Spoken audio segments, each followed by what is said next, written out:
there is a busy and productive organization devoted to making history in its own special way. That organization is the high-speed track at Holloman Air Force Base. This is the track, a pair of welded crane rails spaced 7 feet apart, stretching nearly 7 miles along the basin floor. The left or master rail is aligned to within plus or minus 5/1000ths of an inch of a reference line. The right or east rail is aligned to the master rail to within plus or minus 1/100th of an inch. The direction of the track is almost due north.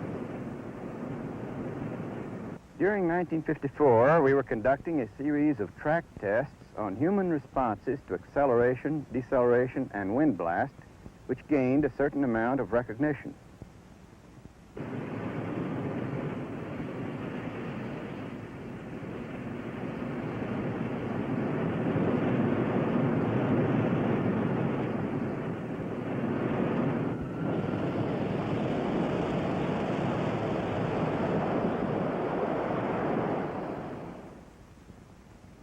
The effects of that run were relatively negligible, but the data obtained was invaluable.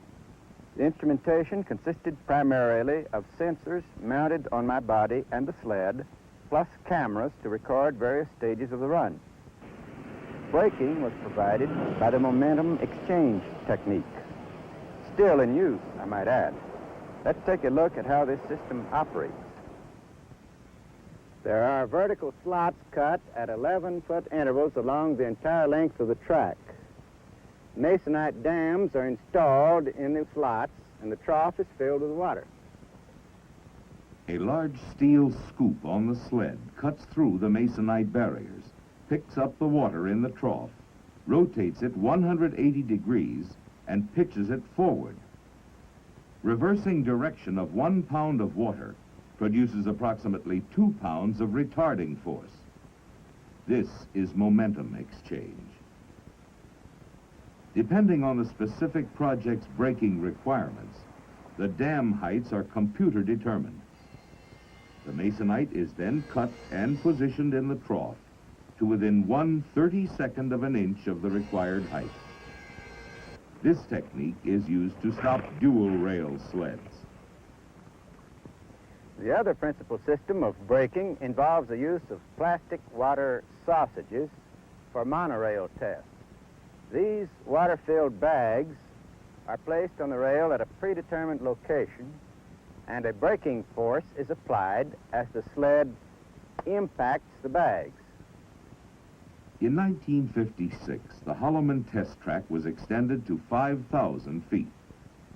Up to that time, the 3,500-foot track had been used for 6 years and recorded some 230 separate test runs. Slightly over 1 year and 117 test runs later, in August of 1957, the 35,000-foot track came into being. The scope and versatility of the present track, lengthened 500 feet in 1966, to permit specialized blast testing, really becomes quite difficult to describe, at least within the confines of this film.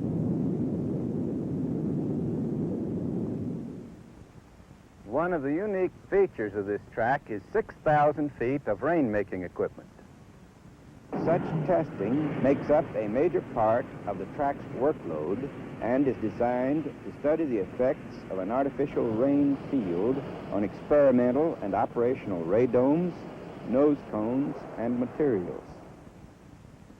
The adjustable spray heads are spaced at 8-foot intervals and are able to generate a rain field of variable drop size and variable rain rate.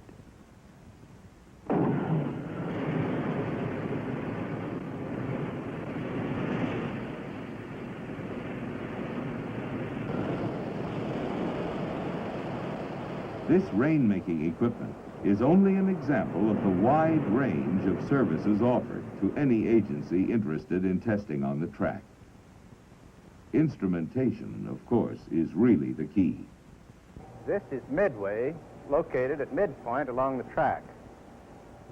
Housed within this two-story blockhouse is the mass of electronic equipment used to provide both customers and project people with the desired data on each test run conducted on the track. For example, Sled profile measurement station. Sled position versus time data is received here and recorded on magnetic tape, and later computer converted to a velocity and acceleration information. The method of obtaining such information is unique. At 13-foot intervals along the track are light beam interrupters. During the test run, a sled-borne sensing head with a light source and a photosensitive pickup crosses the interrupter. The resultant break in the light beam produces a voltage pulse, which is telemetered to Midway and recorded. The telemetry receiving and recording equipment and timing equipment at Midway are some of the most sophisticated now in use. In addition to the conventional frequency-modulated FM system in use, there is a capability for receiving and recording pulse code-modulated PCM, pulse duration-modulated PDM, and pulse amplitude-modulated PAM telemetry. On the roof of Midway is the Track Safety Control Center. During all countdowns and runs, and until the all clear is passed, this center is manned by a senior controller and his assistants to ensure that all safeguards are enforced. The second part of the tremendous instrumentation setup here at the track involves the use of optical systems. There are 73 of these camera stations located at 500-foot intervals along the track. Use of this system provides optical time-distance data for each run. In addition, surveillance cameras are set up at the camera pads and tracking camera towers. There are also sled-borne camera stations and portable units for optical data recording of specific events as the sled traverses the track. It is not uncommon for 50 or 60 cameras to be used on one test. Some of the cameras photograph the sled at a rate of 100,000 frames per second. This complex includes track headquarters, instrumentation and engineering laboratories, shops, offices for contractors involved in current test programs, and propulsion system storage and loading facilities. Both liquid and solid propellant rockets are being used for sled testing. There are advantages and disadvantages to both. A number of things dictate the type of propulsion system. Economy is always a factor. There are such variables as availability of specific propellants, the ease or difficulty of storage, sled size, acceleration rate, and thrust controllability. All must be considered when carrying out planning and execution of any program. In the area of the test vehicles themselves, there are over 100 available, ranging from tiny high-velocity monorails to massive dual-rail sleds. The size, shape, weight, and frontal area of the payload are extremely important in determining the type of sled for a given test. Computer runs are usually made to determine the best combination of propulsion system and test vehicle. Based on specific program requirements, the Track Directorate does design and build special sleds, if none are available in the inventory. The one area we haven't covered concerns the blockhouses at the track. There are 4 permanent blockhouses. There is one at the north and one at the south end, one halfway down the track, and one 3,000 feet from the south end. In addition, there is a portable fire control trailer. This arrangement permits total flexibility. Sleds can be fired at any location and in either direction. Each blockhouse contains communications equipment sled firing circuits, and telemetry pre-firing checkout equipment. As many as 100 channels of sled data are controlled and monitored from the blockhouse prior to firing.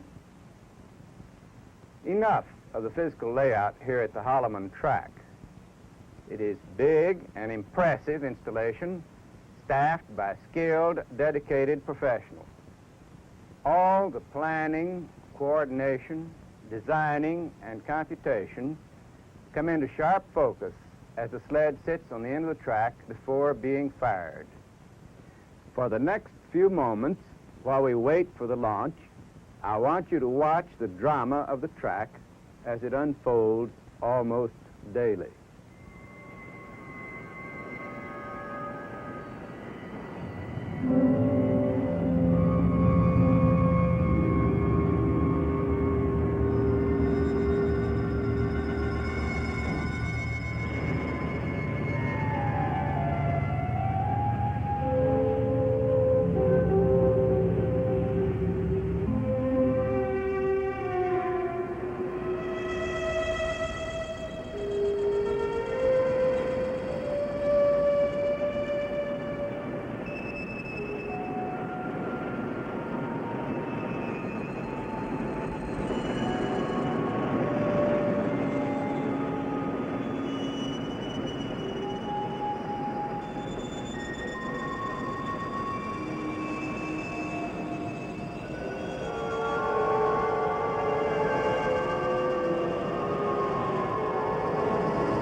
The track to date has conducted over 4,500 test runs on projects covering missile guidance systems, aircraft ejection systems, rain erosion studies, impact studies, and biomedical explorations on both man and monkeys.